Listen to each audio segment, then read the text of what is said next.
Saudara, malam hari ini kita bersyukur kepada Tuhan, kita sudah menyampaikan beberapa pokok-pokok doa. Dan saya percaya saudara persekutuan doa itu bagian yang sangat penting dalam kehidupan satu gereja. Dan kehidupan juga dalam kehidupan pribadi kita. Ya.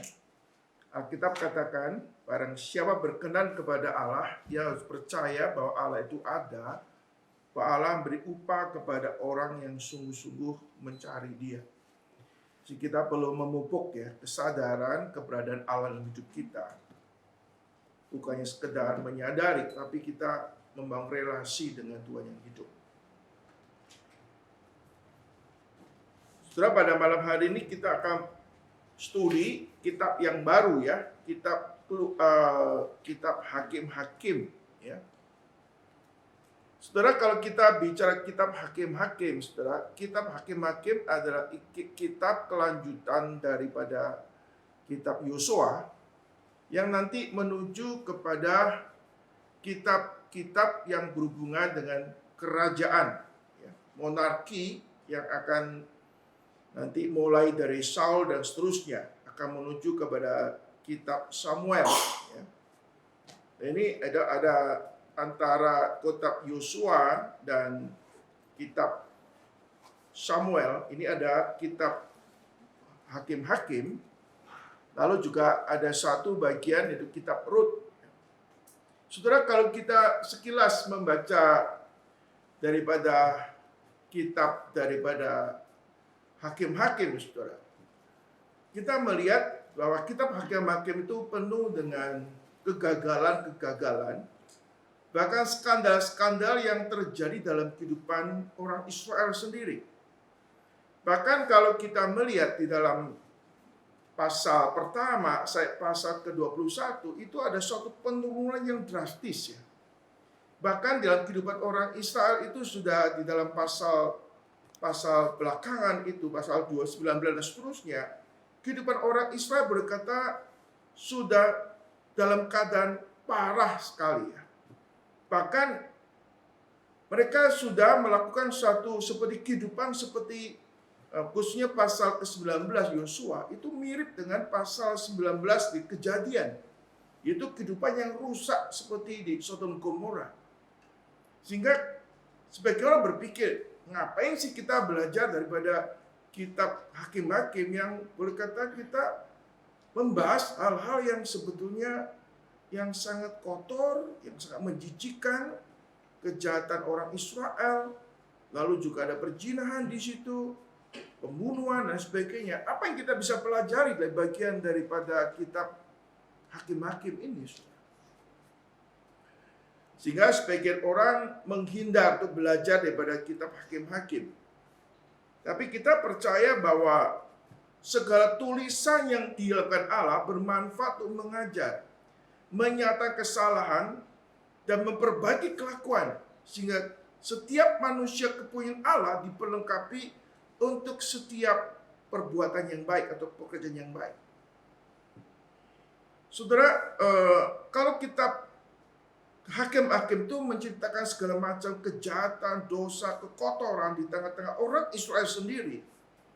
Itu menjadi suatu pelajaran bagi kita, supaya kita jangan mengulang kejahatan atau perbuatan-perbuatan yang kotor yang dilakukan oleh orang Israel. Kita tidak mengulang kesalahan yang sama. Aspek lain, saudara, kita mengetahui bahwa waktu kita membelajar kitab-kitab suci Perjanjian Lama, khususnya di dalam 5 kitab Musa, itu menuju kepada Kristus. Segala tulisan di dalam PL itu menuju kepada Kristus.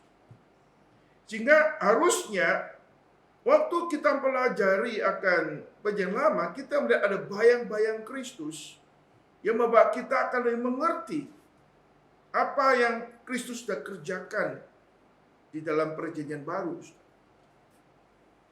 Jadi saudara, kita ada kepentingan yang sangat serius untuk mempelajari daripada kitab daripada Hakim-Hakim ini, saudara. Saudara, kalau kita melihat di dalam kitab Hakim-Hakim, tema yang menonjol justru tema yang berhubungan dengan kegagalan orang Israel. Kita pelajari kegagalan itu apa. Ya. Nah, saudara, mengenai siapa penulis kitab dari kitab Hakim-Hakim, saudara, kita nggak tahu persis siapa yang menulis kitab Hakim-Hakim. Tapi saudara, banyak di dalam penafsir atau tradisi yang mengatakan atau mempunyai pendapat bahwa yang menulis kitab Hakim-Hakim itu yaitu Samuel, hakim terakhir. Samuel yang menulis bagian ini yaitu masa daripada permulaan daripada kehidupan Daud, dari masa kerajaan Daud sebetulnya ya ditulis ya. Dan itu banyak tradisi yang mengatakan ya. Nah, saudara, itu boleh kata ditulis oleh Samuel, jelas punya tujuan khusus di dalam itu untuk mempersiapkan sebetulnya, baik mempersiapkan secara dekat supaya kita lebih mengetahui latar belakang mengenai kitab Rut, tapi lebih khusus lagi mempersiapkan di dalam kitab Samuel 1 dan kitab-kitab kerajaan. Saudara, kita akan secara sekilas ya, hari ini kita pelajari sedikit introduction sebetulnya. Suatu pengantar atau pendahuluan masuk ke dalam kitab daripada Hakim-Hakim ini, saudara. Saudara, mari kita melihat beberapa ayat Alkitab ya. Yang pertama, saudara, kita melihat di dalam kitab Hakim-Hakim ya, pasal yang pertama, ayat pertama, kemudian kitab Hakim-Hakim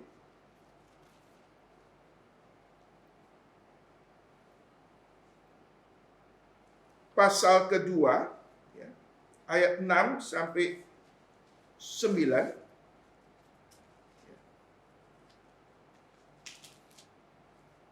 Kita baca dulu bagian ini. Ya, saya akan baca bagi saudara sekalian. Nanti ada kitab Hakim-Hakim pasal 17 ayat 6 dan kitab Hakim-Hakim pasal 21 ayat 25. Ini beberapa ayat kunci yang kita perlu pelajari, saudara. Saya akan bacakan yang pertama, ayat pasal pertama kitab Hakim-Hakim. Ya. Ayat pertama, sesudah Yosua mati, orang Israel bertanya kepada Tuhan, siapakah daripada kami yang harus lebih dahulu maju menghadapi orang Kanaan untuk berperang melawan mereka? Saudara, ini ada istilah sesudah Yosua mati. Ya. Ini konteksnya setelah Yosua mati. Ya. Kemudian kita melihat, saudara, pasal kedua ayat 6 sampai 9. Setelah Yosua melepas bangsa itu pergi, maka pergilah orang Israel itu masing-masing ke milik pusakanya untuk memiliki negeri itu. Bangsa itu beribadah kepada Tuhan sepanjang zaman Yosua dan sepanjang zaman para tua-tua yang hidup lebih lama daripada Yosua, dan yang telah melihat segenap perbuatan besar yang dilakukan Tuhan bagi orang Israel. Dan Yosua bin Nun, hamba Tuhan itu mati pada umur 110 tahun. Ia dikuburkan di daerah milik pusaka Timnat Heres di pegunungan Efraim di sebelah utara Gunung Gaas. Silakan saudara membaca ayat 10 dan ayat sampai ayat yang ke-13. Silakan saudara membaca semua. Kita mulai. Setelah seluruh angkatan itu dikumpulkan kepada nenek moyangnya, bangkitlah sesudah itu angkatan lain yang tidak mengenal Tuhan ataupun perbuatan-perbuatan dilakukannya bagi orang Israel. Lalu orang Israel melakukan apa yang jahat di mata Tuhan dan beribadah kepada para Baal. Mereka meninggalkan Tuhan Allah nenek moyang mereka yang telah membawa mereka keluar dari tanah Mesir, lalu mengikuti Allah lain dari antara Allah-Allah bangsa-bangsa sekeliling mereka. dan sujud menyembah kepadanya, sehingga mereka menyakiti hati Tuhan. Kita lanjutkan lagi saudara di dalam Hakim-Hakim 17 ayat yang ke-6.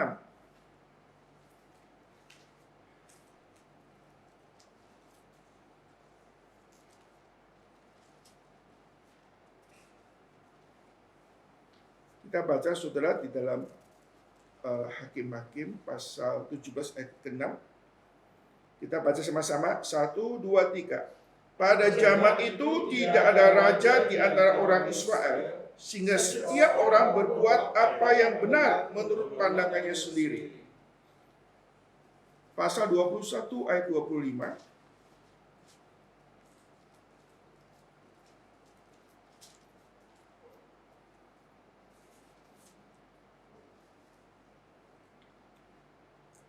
Mari kita baca sama-sama. Pada zaman itu tidak ada raja di antara orang Israel. Setiap orang berbuat apa yang benar menurut pandangannya sendiri. Saudara, kita melihat setelah Yosua memimpin orang Israel masuk tanah Kanaan dan sudah melakukan suatu pembagian tanah-tanah perjanjian Tuhan. Saudara, kita melihat semasa Yosua dan para tua-tua yang sejaman dengan Yosua itu masih hidup, orang Israel itu masih ada pemimpin-pemimpin yang memiliki integritas. Pemimpin-pemimpin yang tetap mau setia kepada Tuhan. Termasuk Imam Eliezer yang setia kepada Tuhan. Tapi setelah mereka mati, mereka meninggal, termasuk Yosua dan tua-tua yang ada, yaitu tua-tua yang punya integritas, Yosua yang punya integritas juga, dan para imam yang masih menunjukkan kesetiaan kepada Tuhan. Maka saudara, orang Israel setelah para pemimpin Yosua dan kawan-kawan ini meninggal, mereka nggak ada pemimpin lagi. Dan akhirnya saudara, pada zaman itu, mereka boleh hidup masing-masing dengan kepala-kepala suku mereka sendiri. Yang sebetulnya mereka menjalankan tugas di dalam kehidupan sehari tanpa ada panggilan Tuhan, dan tidak ada sesuatu hal menjadi pedoman dalam hidup mereka.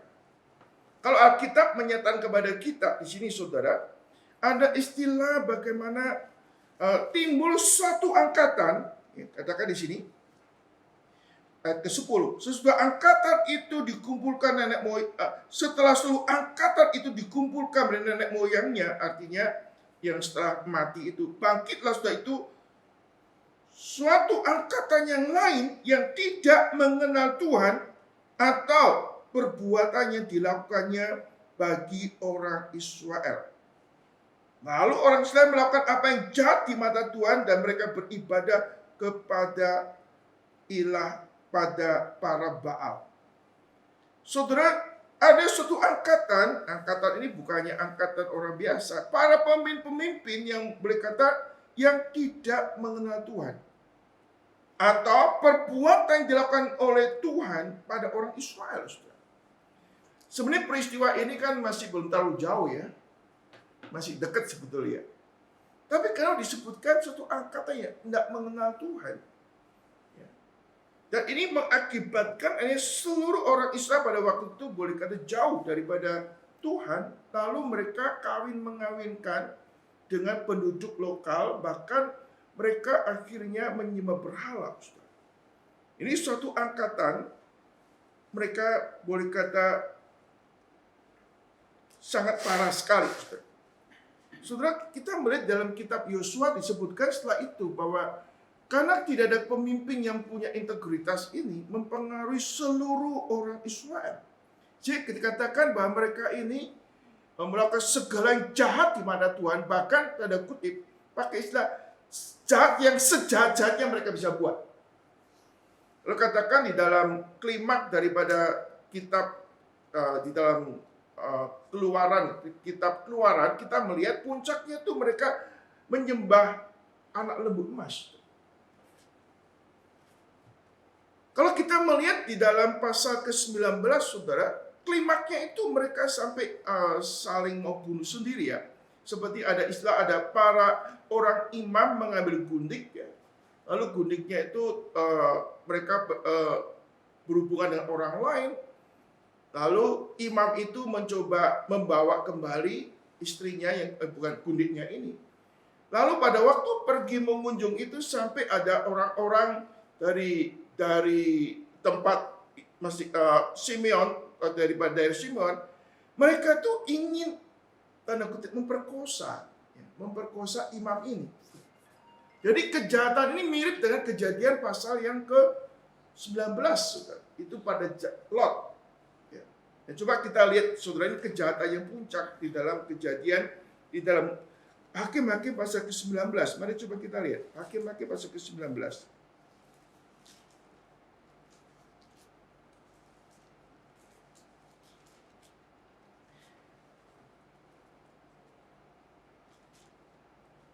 Hakim-Hakim pasal 19, kita akan membaca ayat pertama lebih dulu.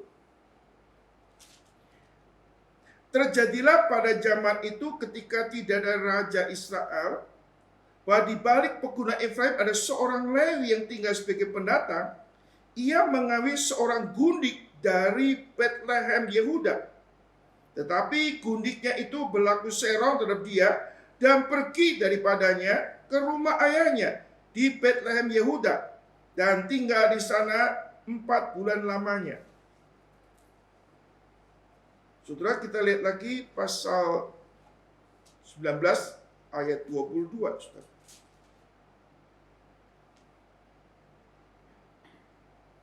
Tetapi sementara mereka mengembirakan hatinya, datanglah orang-orang kota itu, orang-orang Durusila, mengepung rumah itu. Mereka menggedor pintu sambil berkata kepada orang tua pemilik rumah itu, "Bawalah keluar orang yang datang ke rumahmu itu supaya kami pakai." Ayat 23. Lalu keluarlah pemilik rumah itu menemui mereka dan berkata, "Tidak, saudaraku, janganlah kiranya berbuat jahat karena orang ini telah masuk ke rumahku. Janganlah kamu berbuat noda. Tetapi ada anakku, ada anak perempuanku yang masih perawan. Juga gundik orang itu. Baiklah kau bawa keduanya keluar, perkosalah mereka dan perbuatlah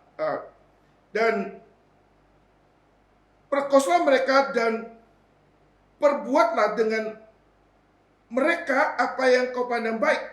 Tetapi terhadap orang ini janganlah kamu berbuat noda." Saudara, ini terjadi suatu kejahatan, dosa yang menjijikkan sekali, saudara. Lalu singkat cerita, saudara, setelah itu, saudara, gundiknya diperkosa sepanjang malam, lalu pagi harinya dibawa ke rumahnya, lalu singkat cerita mati, saudara. Lalu mati, yang terjadi, saudara, imam ini lalu mencincang-cincang tubuh daripada gundiknya ini. Lalu potongan-potongan itu disebarkan kepada 10 suku yang lain. Lalu terjadi suatu termasuk perang saudara. Ini suatu hal yang terjadi di dalam kondisi orang Israel sendiri. Kejahatan begitu luar biasa sekali. Ya, ini boleh kata sepanjang daripada keluar di dalam peristiwa Hakim-Hakim ini, berulang-ulang ya, ada circle kejatuhan ini, makin hari itu makin merosot begitu rupa. Jadi bukan tambah kecil, tambah besar sampai boleh kata sudah masing-masing suku-suku ini, saudara, makin individualis, makin sendiri-sendiri, lalu jadi kejahatan yang luar biasa seperti itu, saudara. Lalu kan kepikir sebagian orang, ini dalam dunia sekarang, dunia modern seperti sekarang ini kan kisah ini sudah 3.000 tahun yang lalu ya, peristiwa seperti ini. Kisah Hakim-Hakim itu kurang lebih 3.000 tahun yang lalu. Ya, sekitar 3.000 tahun yang lalu. Ya. Sehingga saudara kalau kita melihat apa sih relevansinya pada hari ini, saudara kalau kita melihat saudara, hari ini sebenarnya kalau kita melihat bahwa kerusakan moral, kerusakan kejahatan manusia itu bukannya terjadi pada masa sekarang. Zaman dulu juga ada kerusakan seperti itu. Sehingga saudara, kalau banyak penyembah katakan bahwa sebenarnya relevansi kitab daripada kitab Hakim-Hakim itu sangat relevan untuk kita melihat hari ini, saudara. Bukan sesuatu yang jauh, tapi yang dekat, saudara.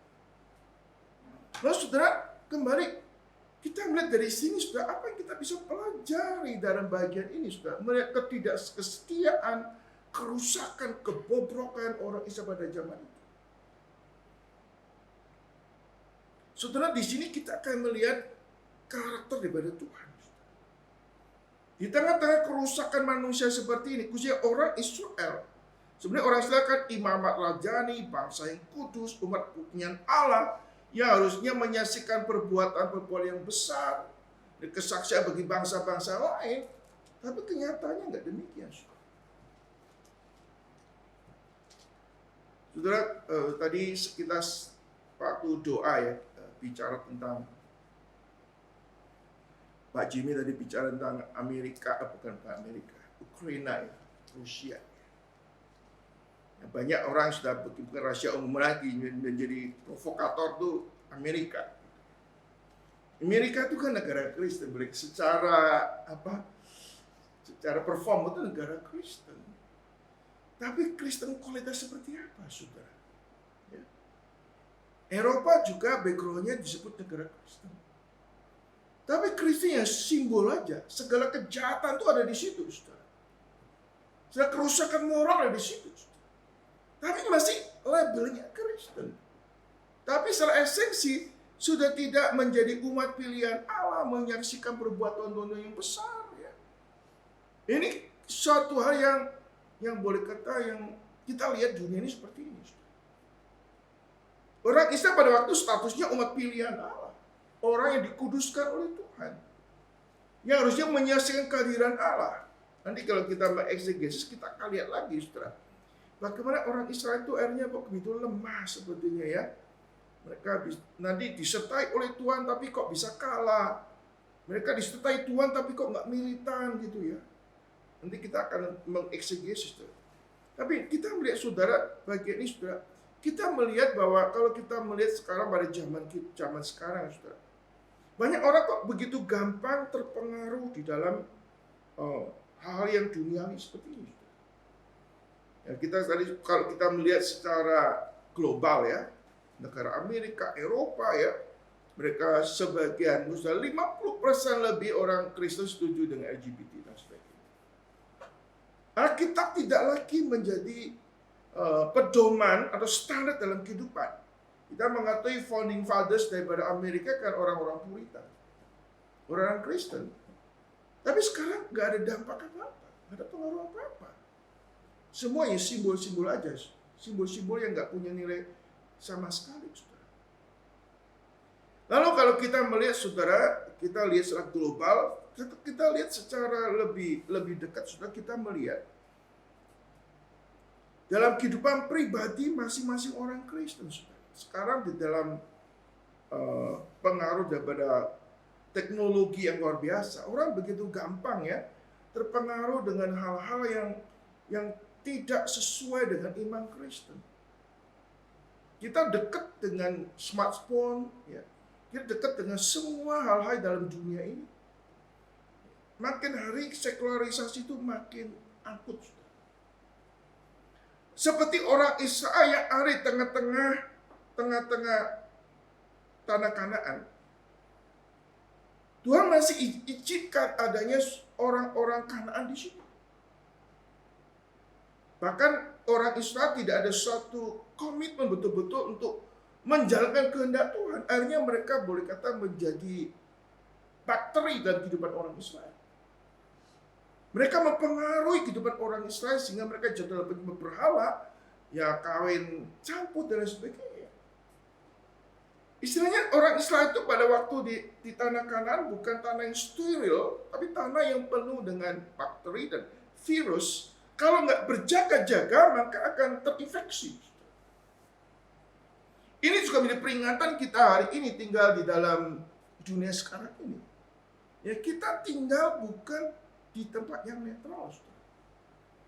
Ada pengaruh-pengaruh yang negatif yang bisa mencobai kita, yang bisa menggeser iman kita, membuat kita jatuh dalam dosa. Nah, kita sendiri perlu waspada kali ini, saudara.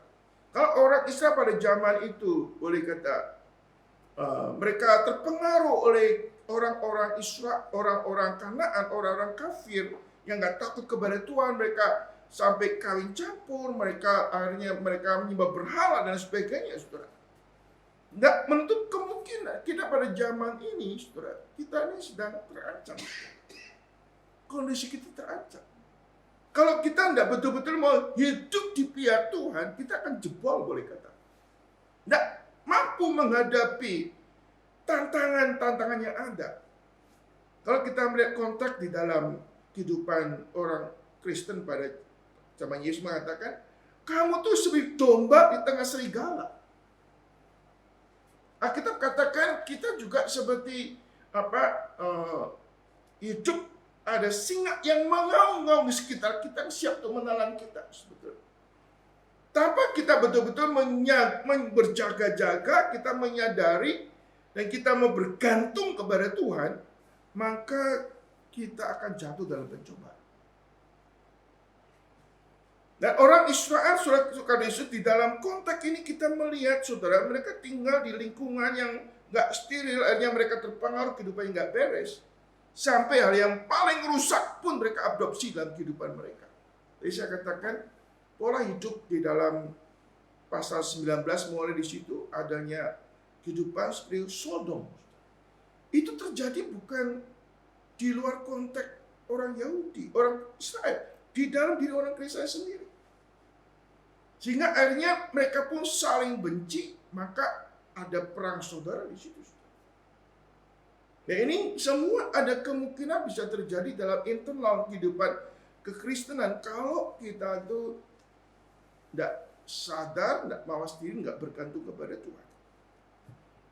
Lalu kalau kita oleh bagian ini, apa yang kita bisa pelajari daripada karakter Tuhan, saudara? Kita melihat, saudara, Allah itu Allah yang setia, walaupun kita nggak setia, Allah itu setia. Sehingga pada waktu orang Israel itu mereka melakukan suatu kejahatan di mata Tuhan, maka Allah yang adil, Allah yang suci itu menghukum mereka. Sehingga akhirnya mereka boleh kata ditekan, dilawan oleh orang di sekitarnya. Kita melihat Allah yang adil, Allah yang suci tidak membiarkan dosa. Jadi pada waktu mereka melakukan suatu kejahatan, maka hukuman Tuhan itu menimpa mereka. Dan kita melihat setelah hukuman Tuhan menimpa mereka, mereka kemudian menangis, mereka berteriak kepada Tuhan. Lalu Tuhan mengirim apa? Hakim. Hakim-hakim untuk menolong mereka. Nah, kalau kita melihat hakim-hakim yang dipilih Tuhan itu betul-betul hakim-hakim yang nggak proper. Saudara, kita mengetahui seperti hakim-hakim yang ada, saudara, seperti hakim-hakim modelnya kayak Simpson ya, bukan Samson ya. Yang mata keranjang gitu ya. Lalu Yefta tipe orang preman gitu ya. Jadi saudara, ini hakim-hakim model seperti ini, tapi ya di dalam kelemahan keterbatasan Tuhan pakai orang seperti ini. Istrinya kita melakukan lebih baik ya, ada pemimpin daripada nggak ada pemimpin, termasuk pemimpin yang jahat gitu. Jadi keadaan gitu parah, tapi kita melihat kesetiaan Tuhan. Tuhan mengutus hakim-hakimnya untuk menyelamatkan mereka dari situasi yang terpuruk. Ini kita melihat, saudara, Tuhan banyak kasihnya dan kasih yang ajaib sebetulnya. Orang Israel nggak layak ditolong. Tapi oleh kemurahan Tuhan terikat dengan janji Tuhan kepada nenek moyang mereka, yaitu Abraham. Maka Allah itu setia, walaupun orang Israel itu nggak setia. Dan setelah kita melihat di sini, sudah karakter Allah yang luar biasa. Ya. Allah yang setia, Allah yang sabar. Ya. Nah, ini sesuai dengan apa yang dikatakan di dalam Keluaran pasal 34. Mari kita lihat.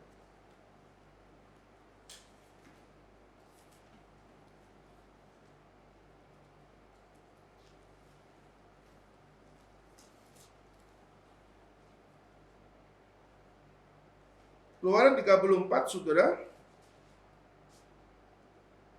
ayat ke-6 ya, dan 7 ya.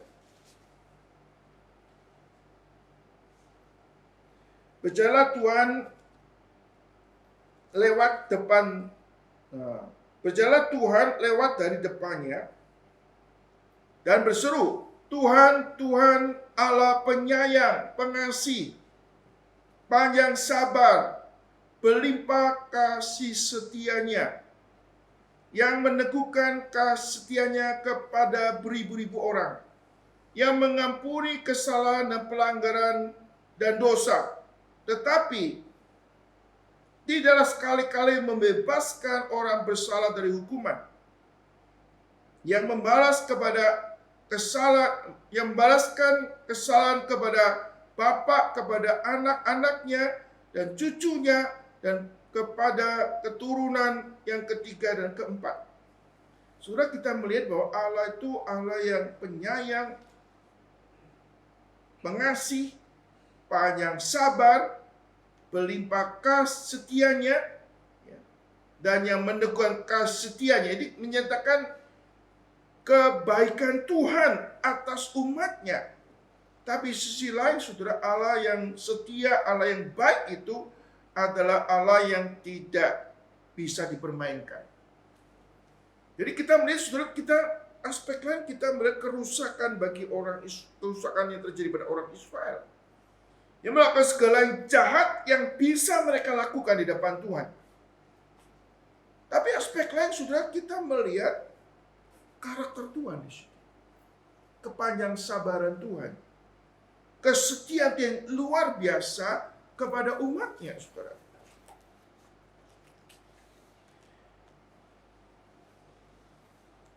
Dari sini kita bisa mempelajari, saudara, kita karakter daripada Tuhan. Allah bangkitkan, pertama kali karakter Tuhannya panjang sabar, lalu Allah membangkitkan hakim. Hakim untuk menolong mereka, saudara. Tapi kita melihat pada waktu hakim-hakim itu mati, mereka berbuat jahat lagi. Artinya hakim-hakim itu tidak punya pengaruh yang signifikan di dalam kehidupan rohani mereka. Hanya pada waktu mereka kesulitan, mereka teriak sama Tuhan, Tuhan bangkitkan hakim-hakim dan memberikan pertolongan, Tuhan kasih rasa aman, kemudian apa yang terjadi? Mereka berbuat dosa lagi. Saudara, kalau kita lihat hari ini, sudah berapa banyak orang Kristen yang model seperti ini. Ya. Datang kesulitan, datang sama Tuhan, setelah semua aman, berbuat dosa lagi. Ya. Tapi kita melihat kepanjang sabaran Tuhan, terus bagaimana Allah itu beranugerah demi anugerah, sampai kadang-kadang orang itu take it of granted. Ya. Tidak ada rasa bersyukur sama Tuhan. Pertolongan Tuhan tuh kadang-kadang sudah menjadi hal yang sudah hal yang biasa, tidak menggerakkan hati mereka untuk mereka itu bagaimana berespon kepada Tuhan, untuk bersyukur kepada Tuhan, atau untuk mereka membalas kebaikan Tuhan. Tidak ada sama sekali, saudara. Bahkan saya katakan, saudara, mereka itu dalam kesulitan, mereka ditolong oleh Tuhan. Tuhan kirim hakimnya, keadaan aman, mereka jatuh lagi. Dan circle ini makin hari itu bukan makin membaik, tambah panas. Ini yang kita takutkan dalam kehidupan manusia. Makin hari pada waktu orang menolak Tuhan, khususnya umat Tuhan, kadang-kadang Tuhan boleh kata ketidakhormatan manusia kepada Tuhan, maka Allah akan menyerahkan orang Israel ini kepada dosa-dosa yang lebih besar. Sampai dosa memalukan tadi.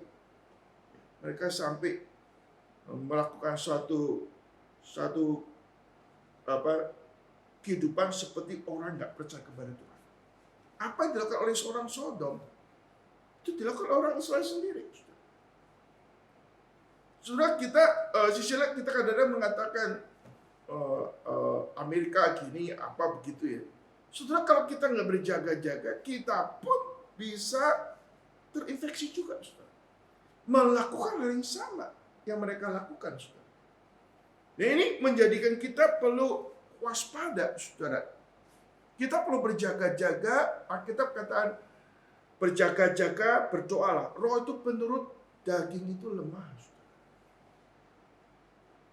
Dan di sini, saudara, kita melihat pentingnya, saudara, pemimpin rohani yang bukannya memberikan pengajaran, tapi memberikan contoh. Supaya apa, saudara? Mereka boleh mengingat pengajaran Tuhan dan hidup dalam pengajaran Tuhan. Kenapa, saudara, generasi ini tidak mengenal Tuhan? Atau tidak mentaati kehendak Tuhan? Kalau dalam istilah pasal yang tadi, dalam Hakim-Hakim pasal kedua, mereka nggak mengenal Tuhan, nggak mengenal perbuatan Tuhan.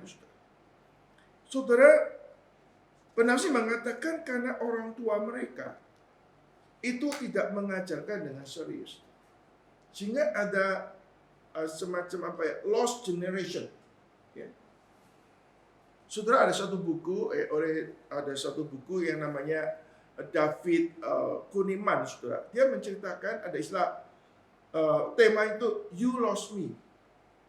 You Lost Me. Nah, You Lost Me ini menceritakan mengenai, saudara, di dalamnya menceritakan hasil riset, saudara. Jadi sebagian besar anak-anak dan keluarga Kristen setelah dewasa mereka itu meninggalkan Tuhan. Lalu mereka mengatakan, kenapa demikian, saudara? Ada beberapa alasan, saudara. Salah satunya, banyak generasi ke depan itu sudah, namanya kalau kita kata ada buta huruf, ada buta Alkitab. Jadi nggak ngerti lagi Alkitab. Jadi ada istilah buta huruf. Ini buta Alkitab. Jadi mereka nggak melihat lagi Alkitab itu sebagai kebenaran, sebagai otoritas yang menjadi pedoman hidup mereka. Dan tanpa sadar kenapa ini harus terjadi, saudara. Mereka masih tahu Alkitab atau Kristen, tapi sudah tidak mengakui otoritasnya. Hari ini anak-anak kita waktu ke sekolah, mereka sudah dicekokin dengan teori-teori evolusi, teori-teori ateisme. Sehingga mereka tahu kekristenan, tapi mereka sudah trust lagi ke Kristen. Nah, kalau nggak trust lagi sama kebenaran, yang dipatokkan hidup mereka itu apa? Nggak ada lagi. Maka apa? Yang mereka lakukan, saudara. Mereka hanya melakukan apa yang menurut pandang baik mereka lakukan. Mereka akan lakukan, saudara. Ada cerita-ceritakan orang tua, ya. Orang tua mendapat laporan daripada anak-anaknya, toh. Sekarang pengaruh LGBT sudah merasuk di dalam sekolah-sekolah semua. Sejak kapan? Sejak SD. Ya. Jadi sejak SD mereka sudah terkontaminasi dengan ide-ide ateis, ide-ide evolusi, dan ide-ide ada namanya istilah new morality. Jadi new morality itu mengajarkan nggak ada standar mutlak. Semua relatif. Semua dipandang baik menurut siapa? Gak ada kebenaran mutlak, saudara. Di sini, saudara, ini ada sesuatu hal yang makin hari kekristenan itu makin tidak mudah, saudara. Maka sebenarnya kembali pada masalah-masalah yang terjadi dalam kitab Hakim-Hakim ini akan menjadi sangat relevan dengan kondisi daripada zaman sekarang ini, saudara.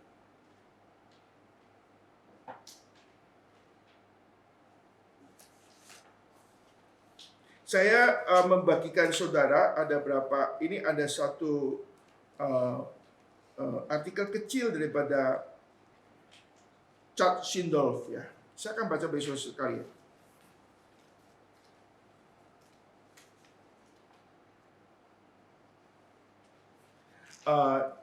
Istilah di mana kita, ya. Jadi saya tidak membahas alinea yang ketiga, ya. Di mana kita, ya. Ada istilahnya. Kami berpikir tentang para hakim sebagai periode waktu dan buku dari Alkitab. Periode hakim-hakim dimulai setelah kematian Yosua pada abad ke-14 sebelum Masehi dan berlanjut hingga Saul dinobatkan sebagai raja Israel oleh Nabi Samuel pada tahun 1051 Masehi. Kitab Hakim-Hakim bertindak sebagai kelanjutan dari kitab Yosua yang dihubungkan oleh kisah-kisah serupa tentang kematian Yosua. Peristiwa-peristiwa dari kitab Hakim-Hakim menjangkau wilayah geografi yang luas, terjadi di berbagai kota, kota kecil dan medan perang. Para sarjana percaya beberapa hakim memerintah secara bersamaan di wilayah geografis yang berbeda. Upaya untuk menghitung jumlah waktu yang tepat tercakup dalam hakim-hakim tidak meyakinkan, tetapi umumnya kitab ini dimulai setelah kematian Yosua dan berakhir pada tahun-tahun sebelum Samuel ke tempat kejadian. Jangka waktu sekitar 300 tahun. Saudara, kita melihat di dalam zaman Yosua berakhir sampai kitab Samuel, ya, atau kitab Samuel, ya, zaman Samuel, itu kurang lebih 300 tahun. 300 tahun itu mengalami suatu kemunduran drastis, ya. Lanjutkan, isi hakim-hakim kemungkinan besar tidak ditulis secara kronologis. Beberapa bab terakhir Hakim-Hakim 17:21 memberikan gambaran tentang iklim moral pada masa itu. Alih-alih terjadi periode para hakim yang disebutkan sebelum dalam buku ini. Hal itu mungkin terjadi di dalam sekitar berbagai hakim disebutkan oleh bab sebelumnya. Mengapa kitab Hakim-Hakim itu penting? Para hakim membawa kemurtatan besar di Israel. Bangsa ini mengalami kekacauan politik dan agama ketika berusaha untuk menguasai bagian-bagian tanah sebelum sepenuhnya ditaklukkan. Suku-suku juga berperang di antara mereka sendiri, hampir memusnahkan suku Manase, Hakim-Hakim ke-12, dan Benyamin di dalam Hakim-Hakim 20:21. Pola perilaku dari kitab Hakim-Hakim jelas. Pola perilaku dalam kitab Hakim-Hakim jelas. Orang-orang memberontak melalui penyembahan berhala dan ketidakpercayaan. Tuhan membawa penghakiman melalui penindasan asing. Tuhan membangkitkan seorang penyelamat atau hakim, dan orang-orang bertobat kembali kepada Tuhan. Ketika orang itu jatuh kembali, ketika orang-orang itu jatuh kembali dalam dosa, siklus ini dimulai lagi. Ironisnya dalam buku ini kita bertemu dengan pahlawan-pahlawan Otniel, Gideon, Samgar, Samson, Sangat, Deborah, Yefta, Ehud, individu-individu yang cacat menjawab panggilan Tuhan untuk membebaskan bangsa Israel dalam bentuk yang terkadang dramatis. Buku ini memuat banyak adegan yang paling gamblang, kejam, dan mengganggu di seluruh kitab suci. Beberapa mengatasnamakan kebenaran, yang lain mengatasnamakan kejahatan. Saya ulangi. Beberapa mengatasnamakan kebenaran, yang lain mengatasnamakan kejahatan. Apa ide pesannya? Pesan utama hakim adalah Tuhan tidak akan membiarkan dosa tidak dihukum. Sebagaimana Keluaran ditetapkan, Israel adalah umat Allah. Dia adalah raja mereka. Mereka telah meninggalkan perjanjian ditetapkan di Gunung Sinai. Di Hakim-Hakim, dia mendisiplin mereka karena mengikuti dewa-dewa lain, tidak mematuhi hukum pengorbanan, tidak mematuhi hukum pengorbanannya, terlibat dalam amoralitas yang terang-terangan, kadang-kadang turun ke anarki.